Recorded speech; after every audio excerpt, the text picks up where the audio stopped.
আসসালামু আলাইকুম সবাই কেমন আছো আপুরা? আলহামদুলিল্লাহ আমি ভালো আছি। আমি রুমা মাহমুদ। আজকে আবার আরেকটা বডি শেপের ক্লাস নিয়ে চলে এসেছি, কারণ বডি শেপের ক্লাসগুলো আপুরা বেশি পছন্দ করে। আর আমার কাছে মনে হয় যে বডি শেপ হচ্ছে গুরুত্বপূর্ণ বিষয়, এটা সব আপুদের জানা দরকার, কারণ বডির জন্যই জামা বানানো হয়, তাই না?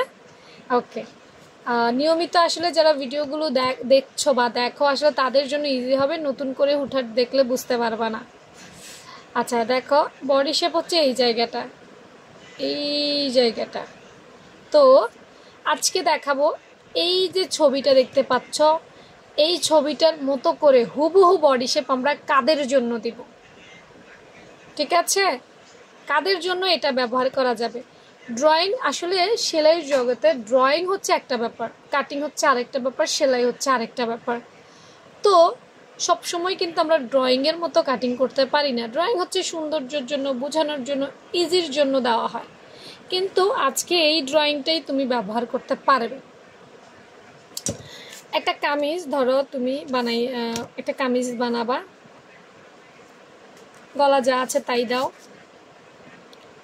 আমি বলতেছি কাদের জন্য বানাবো একটু পরে বলতেছি, দাঁড়াও আগে আমি আমার হাতের ড্রয়িংটা করি, কারণ এটার মধ্যে তো আঁকাকি করবো না, আঁকাকি তো করবো এটার মধ্যে। ওকে, এই দেখো আমার পুরোপুরি ড্রয়িংয়ের মতো করছে, দেখছো নি? হ্যাঁ, আচ্ছা, এইটাই আজকে কাটিং। এই এই বডি শেপটা আমরা কাদের জন্য ব্যবহার করব? শুধুমাত্র যারা নায়িকা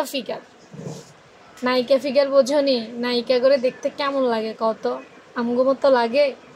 আমগো কি হয়, সিজারে বাচ্চা হওয়ার পর পেট ফুলে যায়, বা বডির সাথে বেস্টার সাইজ দেখা যায়, ছোট বা বড় হয়ে যায়, বা ঝুলে যায়, বা যেন তেন একটা ফিগার কিন্তু আমাদের হয়ে যায়। কিন্তু যারা নায়িকা তাদের দেখবা যে বডি শেপ একদম পারফেক্ট থাকে, পেটটা দেখবা স্লিম থাকে, কোনো চর্বি নেই, বেস্টগুলো মোটামুটি বড় সাইজের হয়, আবার কোমরের অংশটাও গোলগাল সুন্দর একটা শেপে থাকে। নর্মালি কিন্তু আমাদের এমন থাকে না। হ্যাঁ, কিন্তু আমার নায়িকা ফিগারের কিছু আপু আছো আমি জানি, ভাই নায়িকারাও তো মানুষ, তাই না? আল্লাহ অনেককে এমনিতেই সুন্দর ফিগার দেয়, আবার অনেকে আছে হেলদি ডায়েট মেনটেন করে, ব্যায়াম ট্যায়াম করে, তাগো ফিগারও অনেক সুন্দর, ঠিক আছে? তো তারা এইটা ফলো করবে। কেন এটা ফলো করবে? দেখো তাদের বেস্টের সাইজ এবং প্যাটের যে সাইজটা আছে ওইটা আলাদা আলাদা, কিন্তু এই দেখো এইখানটায় আমরা বেশি দিচ্ছি, এই যে দেখো বডি সাইজে বেশি দিচ্ছি, কারণ তাদের বেস্টের সাইজটা মোটামুটি। আবার তাদের প্যাটের যে সাইজটা সেটা কিন্তু স্লিম হয়, নর্মালি মোটাদের প্যাট স্লিম হয় না, তো যার কারণে বেস্টের সাইজের প্যাটের সাইজ তাকেও কম হয়, এই জন্য এইভাবে ডিরেক্ট দিতে হবে। এরপরে আবার তাগো দেখবা কোমরের সাইজটা সুন্দর হয়, গোলগাল ঘটনের হয়, তো সেজন্যই তাদেরকে এইভাবে ডিরেক্ট বাড়াইতে হয়। তারা কিন্তু ওই যে রাউন্ড শেপ এভাবে করতে পারে না, তাদের কিন্তু এভাবে বানাইলে জামা সুন্দর হবে না। হ্যাঁ, বুঝতে পারছ তো? পারফেক্ট। আচ্ছা পারফেক্ট এখন অনেকে বলবো আপু আমি পারফেক্ট কেমনে বুঝবো? আরে ভাই আমরা চোখ দিয়ে বুঝি না সুন্দর জিনিস কোনটা অসুন্দর জিনিস কোনটা? এটা কি বোঝা যায় না বলো? আল্লাহ চোখ দিছে কি? চোখ হচ্ছে সবচাইতে বড় পরিমাপক, চোখের উপরে কোনো মাপক হইতে পারে না।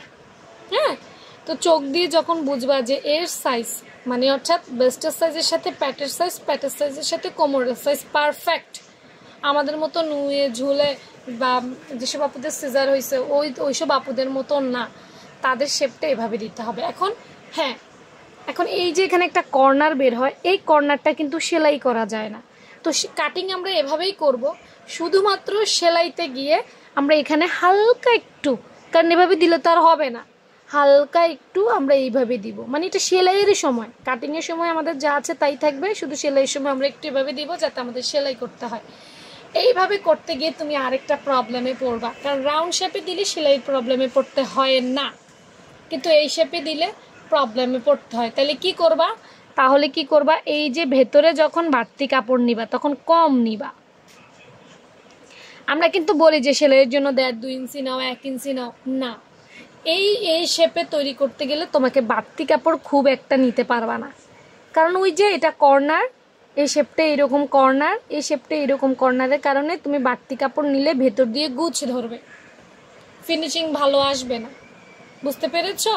একটা করলে আরেকটা কিন্তু তোমাকে কি করতে হবে, টেকনিক চেঞ্জ করতে হবে।